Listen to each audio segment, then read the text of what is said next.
Il ne veut pas rester près de ces îles. Se llaman las Cinco Muertes. Ils appellent ces îles las Cinco Muertes. Sí, Qu'est-ce que ça veut dire? Les 5 morts. C'est ce qu'il dit.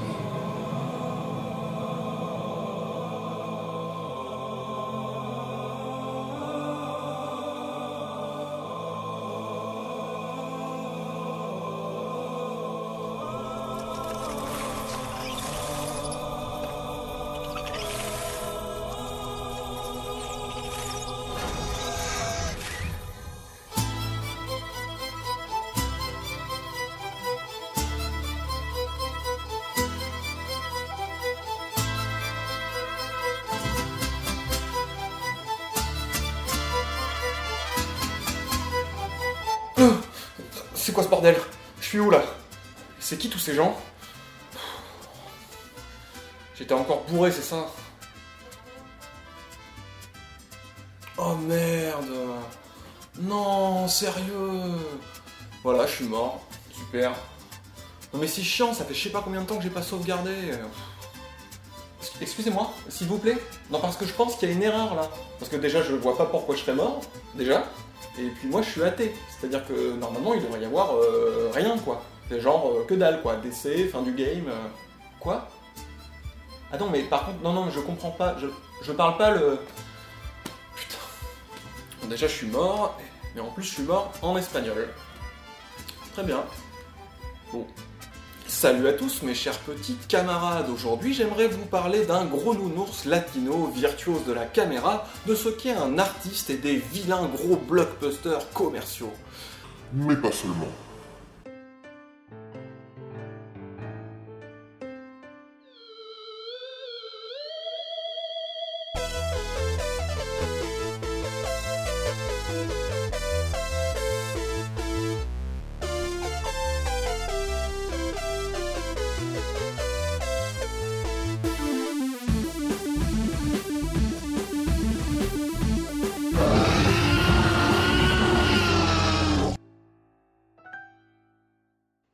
À moins d'avoir vécu dans une grotte depuis 10 ans, vous avez au moins dû vaguement croiser l'œuvre de Guillermo del Toro, réalisateur mexicain issu du cinéma d'horreur, à qui l'on doit des films comme Le Labyrinthe de Pan, Pacific Rim ou plus récemment Crimson Peak. Si je ne tiens pas à vous farcir d'une biographie que vous trouverez aisément sur Wikipédia, j'ai quand même bien envie de poser la question, qui est donc ce Guillermo del Toro? Est-il l'un de ces tâcherons californiens de type Michael Bay voué à vous faire rentabiliser votre popcorn en vous en foutant plein les mirettes à coups d'horreur grand public et de blockbusters boursouflés? Ou est-il plutôt un passionné développant son univers au travers de quelques films de genre bien personnels tout en payant ses factures à grands coups de commandes hollywoodiennes? Ou encore est-il l'un de ces indépendants repentis qui, tel un vulgaire Tim Burton, ne fait plus que cachetonner chez les majors après avoir transformé sa patte en argument marketing et sa réputation en caution artistique? Ah, madame, señorita, por favor? Oui, merci. Je voudrais parler au responsable, s'il vous plaît. Habla langue de Molière? Non? Le responsable du coin, el responsable de la casa, el presidente. Ouais, non, laisse tomber. Commençons par dire que notre petit Guillaume du Toro, né au Mexique, a tout d'abord officié pendant 10 ans dans le maquillage de cinéma et les effets visuels. Il a d'ailleurs été formé à ce poste par le responsable des effets de L'Exorciste, et le moins qu'on puisse dire, c'est que ça se voit.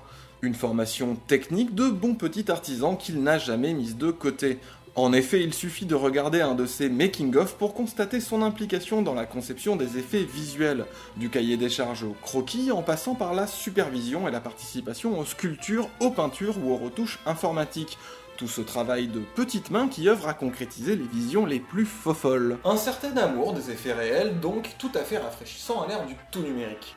Une époque qui semble ne plus avoir de limite dans ce qu'on peut représenter, et où on se contente souvent de balancer à une sous-équipe sans supervision ni le temps nécessaire « Vas-y, on veut ce machin, fais de la magie avec ton ordinateur !» Inutile de s'emmerder à se demander quel outil aura le meilleur rendu, ou encore moins se poser la question de quel outil serait le meilleur pour ce plan par rapport à un autre, selon l'angle, la lumière ou l'effet recherché à cet instant de la séquence. Animatronique, costume, maquillage, trucage visuel, pourquoi on s'emmerde, on peut le faire en 3D. Le numérique, c'est un peu un couteau suisse, quoi. Comment ça? Ben, ça peut à peu près tout faire, mais souvent très mal. Ouais, il y a un peu de ça. Oh mon Dieu, la petite voix! Oh non, toi aussi tu es décédé! Ah non, moi ça va, je suis toujours là-haut. Ah. T'es deg un peu, hein. Je peux finir tes tacos, du coup? Mais ne vouons pas pour autant le numérique aux gémonies cricket.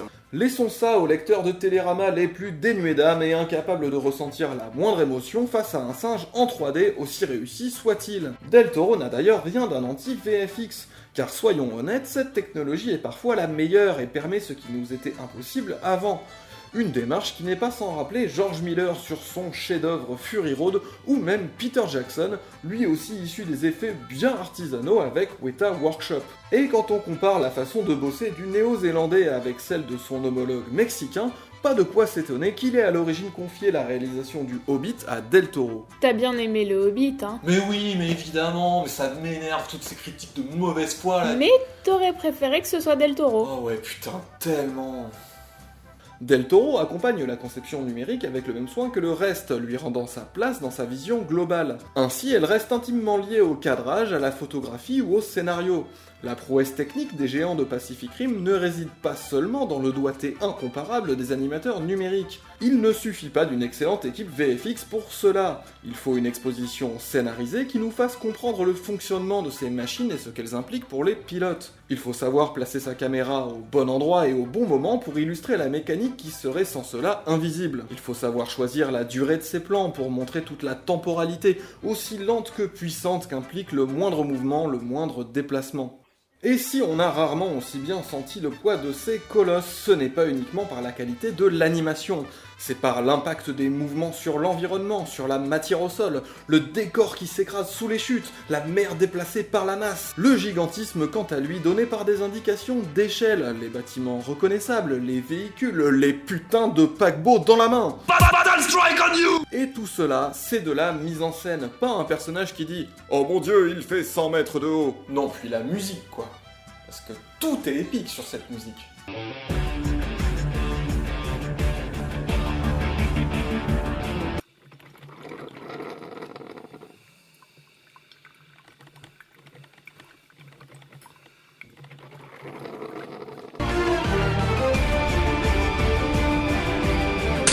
On considère parfois l'artiste comme un petit génie doté d'une inspiration tombée du ciel et qui lui suffit à régurgiter de la culture avec un gros cul. C'est comme ça que pullulent les pires saloperies d'art contemporain, considérées comme géniales parce que l'artiste va expliquer que sa démarche est ci, et qu'il a voulu faire ça, et mon cul sur la commode c'est une performance artistique. Mais n'en déplaise à certains, l'art c'est aussi une question de technique, et ce qui compte n'est pas tant l'intention que l'effet. Prenons au hasard un truc très con, par exemple un film avec des robots géants contre des monstres géants. Totalement au hasard. Il ne s'agit pas juste de faire une bonne modélisation pour que ce soit un bon film, mais par exemple réfléchir à l'impact des couleurs qui racontent infiniment plus de choses sans même que le spectateur s'en rende compte. Señor, ¿por qué te vas todos les... una cerveza, por favor. Ah ça, évidemment, tu sais le dire. En gros, sans histoire, la technique n'est qu'un gadget, et sans technique, l'histoire ne fera que tomber à plat. Je conseille à tout le monde le making-of de Gravity pour voir comment des gens créatifs peuvent révolutionner radicalement la technique, pas juste pour se la péter en soirée, mais bien pour raconter au mieux leur histoire. Gravity, d'ailleurs réalisé par Alfonso Cuarón, tout aussi mexicain que Del Toro et un autre compatriote qui secoue un peu les manières d'Hollywood, Inarritu. Un petit trio copains comme cochons qui s'amuse gentiment à produire les films les uns des autres. En somme, si Del Toro a délégué les masques en plastique au profit de la réalisation et de la production, c'est qu'il avait des choses à raconter. Si on observe sa filmo, on notera dès le début quelques légères obsessions visuelles. Bon, déjà, les monstres, hein, là j'enfonce des portes ouvertes. Que ce soit dans le cadre de l'horreur ou du gros actionneur, c'est la foire au strum. Vampires, fantômes, trolls, kaiju, trucs dégueux que je sais pas vraiment ce que c'est, servez-vous, c'est tonton Guillermo qui régale. Des monstres généralement très organiques, difformes et impossibles façon Lovecraft. Une obsession qu'on peut recouper avec une fascination non dissimulée pour les insectes, ces bidules métamorphes et clairement pas comme nous. Comme un genre de contraste, on retrouve un peu partout de la bonne grosse mécanique héritière d'une passion pour l'horlogerie. Si on veut aller un peu plus loin dans la démarche générale, on ne peut pas louper l'influence sur Del Toro des contes de fées. Contes de fées qu'il considère raconter des vérités fondamentales en dehors des discours institutionnels et policés. Des contes de fées qu'on retrouve ici avec leur part d'ombre et de terreur. Ils n'ont rien de rassurant et leurs habitants sont... alors, comment dire ? Alors, voici une fée du labyrinthe de Pan, voilà. Ça, c'est des elfes de Hellboy. Et ça, c'est la petite souris, qui est aussi une fée en anglais. Et oui, elle bouffe des dents, directement sur les gens, vivants. C'est mignon. Une sorte de mélange entre un univers enfantin naïf et la vision noire d'un adulte qui a eu le temps de découvrir un monde injuste. En d'autres termes, la nostalgie désenchantée d'un enfant devenu lucide. Nouveau, grâce aux mots pour cela raconter, tu peux désormais faire tes propres combinaisons. Il te suffit de quelques noms et d'adjectifs entièrement articulés avec un groupe prépositionnel. Toi aussi, comme bolchevique, fais des phrases de pseudo-poète romantique pédant et dédouane-toi en faisant un gag nul juste derrière. Offre avec obligation d'abonnement à la chaîne, le respect est vendu séparément. Et là, vous aurez peut-être remarqué qu'on n'est plus vraiment dans l'univers visuel, mais bien dans quelque chose de thématique. S'il prend autant de soin à exposer ces monstres, c'est parce que ceux-ci le fascinent. Ces créatures, il veut savoir de quel bois elles sont faites, comment elles fonctionnent et ce qu'elles ressentent. Il ne va pas pour autant faire ce machin à la mode qui consiste à rendre les monstres beaux et hype, ce qui revient à les accepter en gommant leurs différences, au lieu de chercher à les comprendre tels qu'ils sont. La leçon sera d'autant plus forte en arrivant à créer de l'empathie pour ce qui est radicalement autre, avec le dégoût mêlé de fascination qu'il peut provoquer. Ainsi, au travers de ce que produit et réalise Del Toro, on va trouver des fils conducteurs. Les contes sont des vérités anciennes oubliées par la société moderne. Certains hommes sont plus monstrueux que ceux qu'on appelle des monstres. L'amour fait de nous des monstres. Les fantômes sont des métaphores du passé. Il faut comprendre les monstres pour les combattre. L'injustice des hommes crée des monstres. L'enfance. Et attention, le numéro complémentaire, la mort.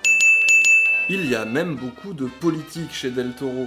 Bien sûr, c'est plus évident dans son diptyque sur la guerre d'Espagne, qui confronte des révolutionnaires à des fascistes, et où l'aspect fantastique vient renforcer cette illustration. Ni Dios, ni patria, ni amo. Así, con dos cojones. Propaganda roja, mi capitán. Un traitement qui ne se limite pas à « le fascisme, c'est caca », mais qui se pose comme un sujet plus général et d'actualité. We're living in an incredibly boring reality show, you know, where you want a piece of ass, a fast car, and a shitload of money, and that's it. That's what worries me right now. Del Toro se décrit comme anarchiste et on trouve chez lui cette idée que le fascisme n'est qu'une forme de quelque chose de plus fondamental, quelque chose de profond et monstrueux qui revient sous différentes formes dont les versions des années 30-40 ne sont que des itérations. Au-delà de la guerre civile espagnole, on trouve dans son cinéma beaucoup d'archétypes de ce mal. Il y a bien sûr les nazis immortels de Hellboy, outils d'une atrocité encore plus profonde et ancienne. On a également les vampires de The Strain, s'appuyant désormais sur le capitalisme, les médias et le lobbying. L'un d'eux est d'ailleurs un nazi immortel. We have fascism in the world right now, but it looks nice, it has a good suit, it has a good smile, and no one talks bad about it, but it's still fascism. En face, on trouve les opprimés qui luttent contre ce mal avec des valeurs opposées et notamment l'idée du collectif et de la solidarité. Des gens qui combattent le mal à la racine, les injustices, l'exclusion, la soif d'argent ou de pouvoir, la misère ou la défiance vis-à-vis de ce qui est autre. Tout ce qu'on pourrait voir comme étant l'échine du diable. Pour prendre l'exemple de Pacific Rim, de loin son film à plus gros budget, on peut se dire que les héros sont quand même plutôt les Américains, Australiens et Japonais. J'ai personnellement aussi été déçu que l'idée de chercher à comprendre ces monstres n'aboutisse pas à quelque chose de plus profond. Pourtant, en regardant le making-of, on prend conscience de l'envie de Del Toro de faire de ce film à grand spectacle un propos sur la solidarité internationale désintéressée, l'inanité des frontières et la défiance vis-à-vis des institutions. Surtout quand on voit le soin qui a été apporté à représenter les Chinois et les Russes par rapport à leur place dans le film. En tout cas, même si le message de Del Toro ne passe pas aussi bien qu'il le pourrait, on ne peut pas nier qu'il y tenait. C'est peut-être aussi ça la différence entre un blockbuster de Del Toro et d'un tâcheron sans ambition. Un autre n'aurait même pas essayé de raconter ça. Ah oui, allô, s'il vous plaît, je voudrais le service réclamation, mon identifiant de décédé et le 0... Ah non, mais s'il vous plaît, non. En attendant, ce serait bien que tu définisses blockbuster. Alors, historiquement, c'est... C'est pas à toi que je parlais. Eh bien, puisque tu demandes.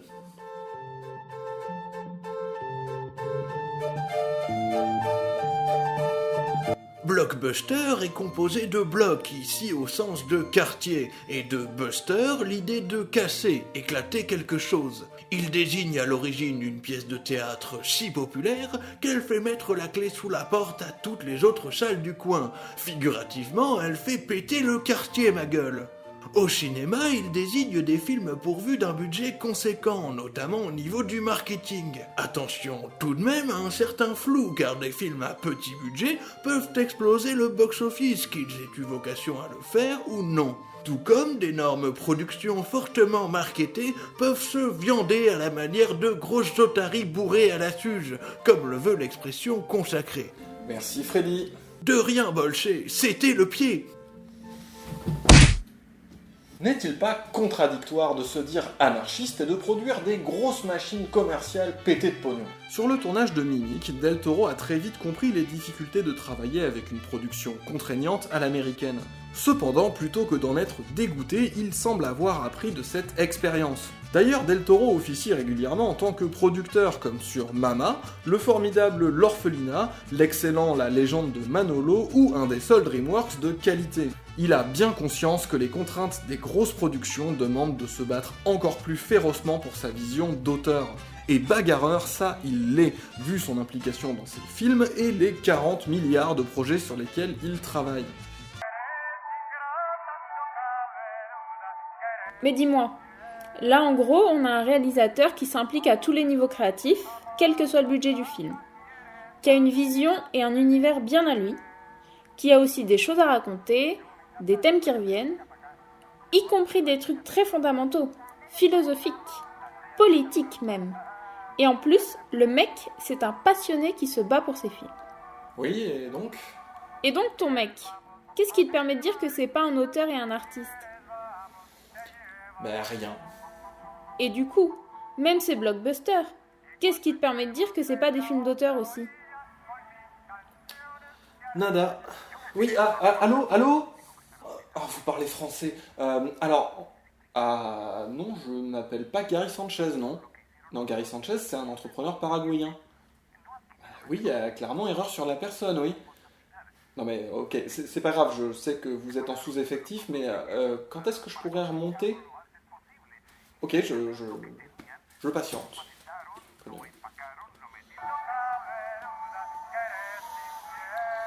Sinon, je sais pas si vous saviez, mais pendant le tournage de Mimic, Est-ce qu'on peut faire des blockbusters d'auteur ? Est-ce qu'on peut faire des films de genre ou d'exploitation d'auteur ? En gros, quand Del Toro met toute sa passion et son savoir-faire dans les bastons de Pacific Rim, est-il moins artiste que Lars von Trier qui dessine ses décors à la craie ? On ne peut que constater que ces films d'horreur ou d'action, des plus intimistes aux plus spectaculaires, parlent de sujets comme la politique, l'amour, ce qui fait de nous des humains ou des monstres, ce qui fait la force des mythes et de l'imaginaire, ou encore des choses aussi fondamentales que la mort. Et il le fait avec la même ferveur quand il a 200 millions de dollars de budget. Lorsque Michel Gondry, grand apôtre du « faites des films avec ce que vous avez sous la main », a réalisé Green Hornet pour un budget confortable, on lui a demandé si ça n'était pas un peu contradictoire. Et il a répondu « Ce que j'avais sous la main à ce moment-là, c'était 50 millions de dollars ». Alors certes, plus les enjeux économiques sont importants, plus vous aurez de mal à défendre votre vision. Mais il faut parfois une logistique conséquente pour montrer certaines choses de manière crédible. Et vous pouvez parfois raconter des choses plus profondes avec des monstres, des fantômes ou des robots qu'avec 3 Parisiens en huis clos. Le problème à considérer que tous les blockbusters se valent, et c'est-à-dire pas plus que des bidons de lessive, c'est qu'on ne fait pas le tri entre un Pacific Rim et le premier Jurassic World qui passe. En crachant sur le blockbuster dans son ensemble, on provoque le fait que les blockbusters soient pourris et se foutent de la gueule de leur public. Et il me semble que peut-être Guillermo del Toro et d'autres s'échinent à ce qu'il en soit autrement. Let's find another way and a new way to slap people in the face and make them wake up a little bit. Be it horror, be it video games, be it whatever the fuck, you know. That's the goal of art.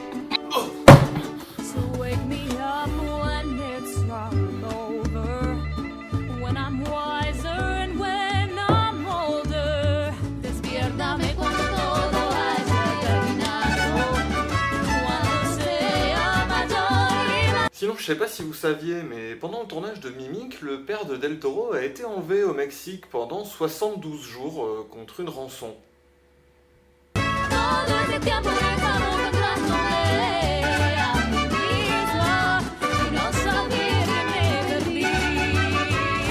La base, quoi. Et c'est James Cameron qui a aidé à le faire libérer. La mort en espagnol.